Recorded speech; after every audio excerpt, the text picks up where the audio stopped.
Let us pray in the name of the Father, and of the Son, and of the Holy Spirit. Amen. O Jesus, through the Immaculate Heart of Mary, I offer you my prayers, works, joys, and sufferings on this day for all the intentions of your Sacred Heart, in union with the holy sacrifice of the Mass throughout the world, in reparation for my sins, for the intentions of all my relatives and friends, and in particular for the intentions of the Holy Father. Amen. Here are the intentions of the Holy Father for the month of April. For a culture of peace and non-violence. We pray for the spread of peace and non-violence by decreasing the use of weapons by states and citizens.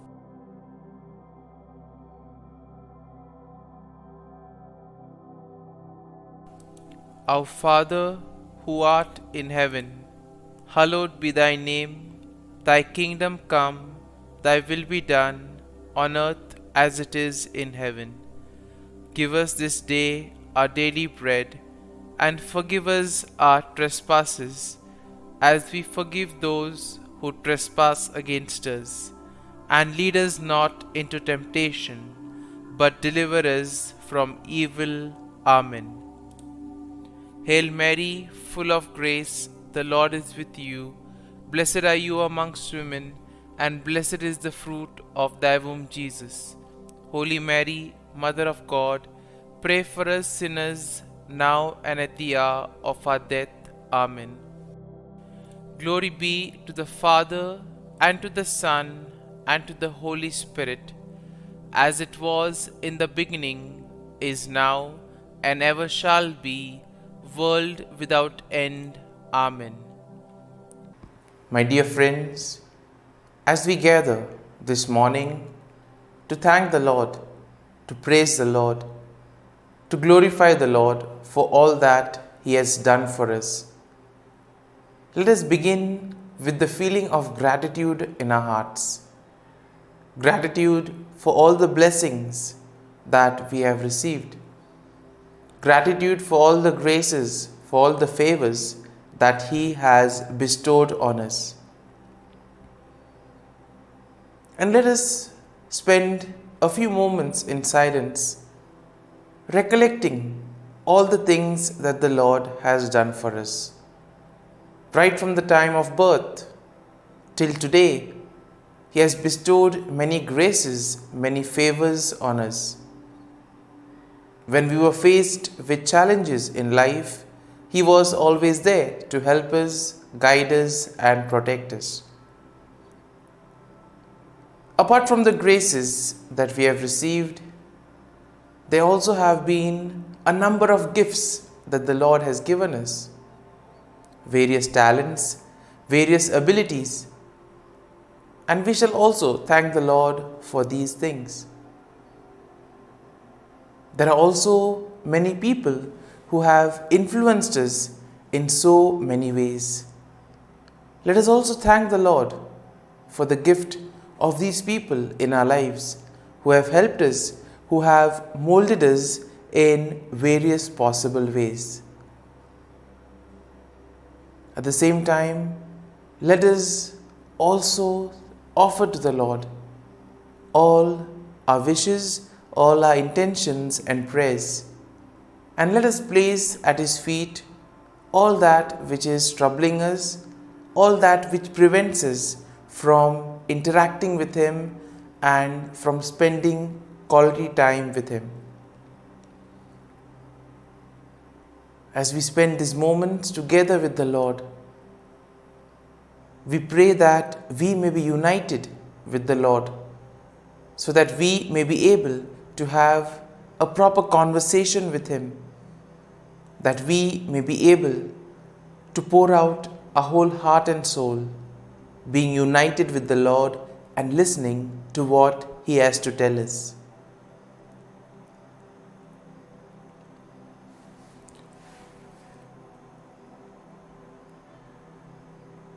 And let us close our eyes at this moment. Today, let us praise the Lord, for He has woken us up this morning. He has given us the gift of this new day,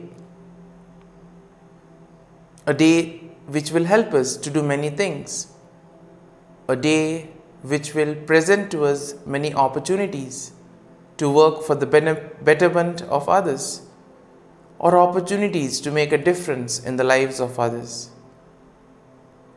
We also thank the Lord for protecting us and guarding us all through the night. He has given us good health of mind and body.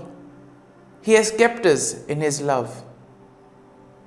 Above all, He has always been there, guiding us at every step of the way. At every moment, His gaze is on us. He loves us and never abandons us. For that, let us praise Him, let us thank Him, and let us glorify Him. And let us worship the Lord with all our heart and soul. My dear friends, let this day be a day of blessings and joy in the name of the Lord Jesus Christ. And today we shall reflect on Psalm 41. As usual, we shall take a general overview of the psalm and then go step by step, verse by verse, trying to unearth what the psalm wants to reveal to us. So Psalm 41 is generally a psalm of David in which he expresses his trust in God and he asks for the mercy and healing from the Lord.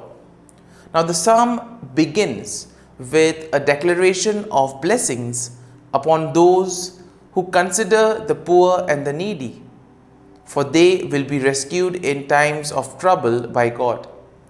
David will then confess his own sins and he will ask God for His mercy and healing, thus acknowledging that he too has sinned against God.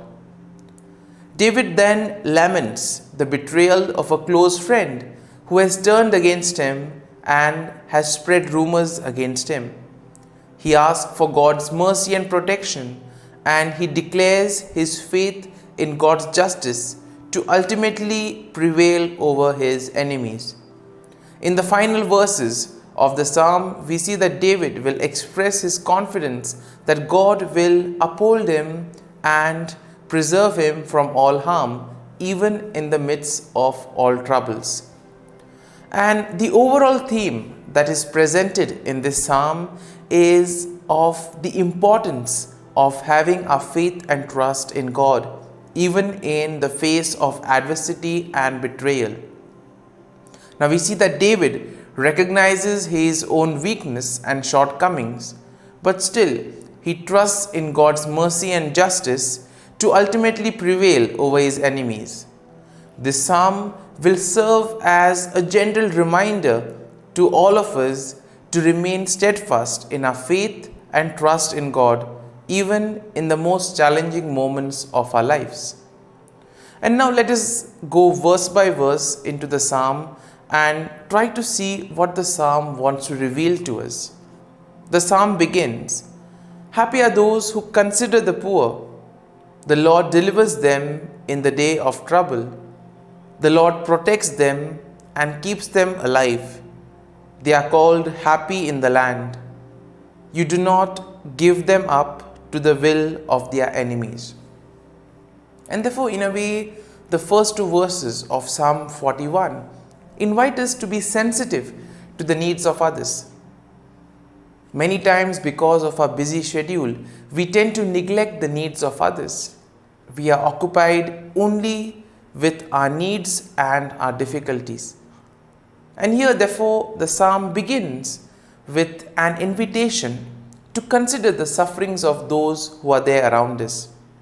The psalm continues, The Lord sustains them on their sick bed. In their illness, you heal all their infirmities. As for me, I said, O Lord, be gracious to me, heal me, for I have sinned against you. And here we see that David will ask pardon from the Lord, for he too has sinned. And therefore, this step of recognizing one's sin, of acknowledging that yes, I have sinned, I am a sinner, is very important when it comes to the whole process of reconciliation. The psalm continues, My enemies wonder in malice when I will die, and my name perish. And when they come to see me, they utter empty words. While their hearts gather mischief, when they go out, they tell it abroad. All those who hate me whisper together about me.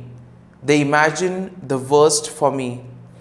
They think that a deadly thing has fastened on me, that I will not rise again from where I lie.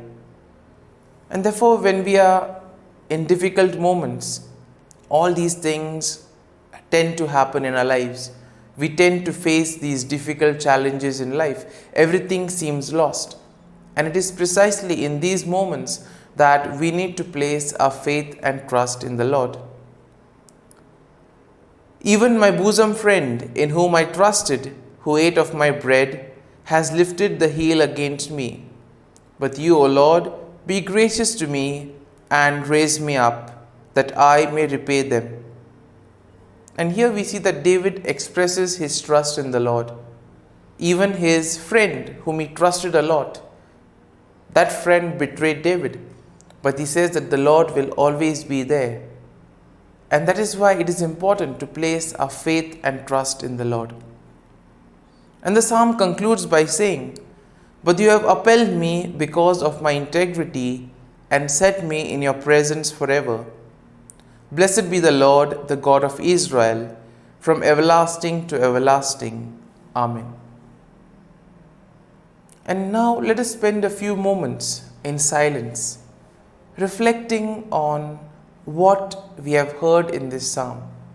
There may be a particular line, there may be a particular thought that would have touched us, that would have appealed to us. Let us remain with that thought for a few moments, and let us allow that thought to take root in us, so that in a way we may be able to profit from this psalm, so that we may make this psalm personal, and that we may be able to use it and integrate it in our lives. So as we spend these moments in silence, reflecting on Psalm 41, we ask the Lord to give us the grace to place our faith and trust in Him, so that whatever we do, it may be in and through Him, and thus we may be able to radiate His love, goodness, and joy to the world around us.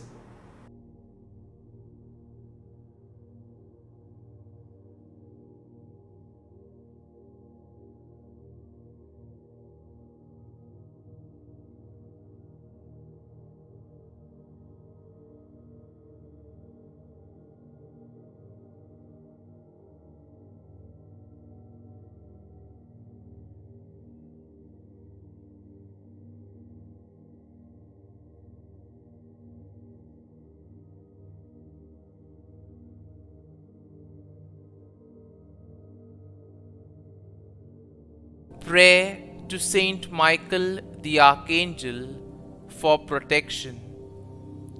Saint Michael the Archangel, defend us in battle. Be our defense against the wickedness and snares of the devil. May God rebuke him, we humbly pray. And do thou, O Prince of the heavenly hosts, by the power of God, thrust into hell Satan and all the evil spirits who prowl about the world, seeking the ruin of souls. Amen.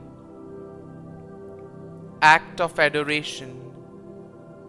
O Sacrament most holy, O sacrament divine. All praise and all thanksgiving be every moment thine. Saint Gertrude, prayer for souls in purgatory. Eternal Father, I offer Thee the most precious blood of Thy divine Son, Jesus, in union with the masses said throughout the world today, for all the holy souls in purgatory, for sinners everywhere, for sinners in the universal church, those in my own home and within my family. Amen. May the divine assistance remain always with us, and may the souls of the faithful departed through the mercy of God rest in peace. Amen.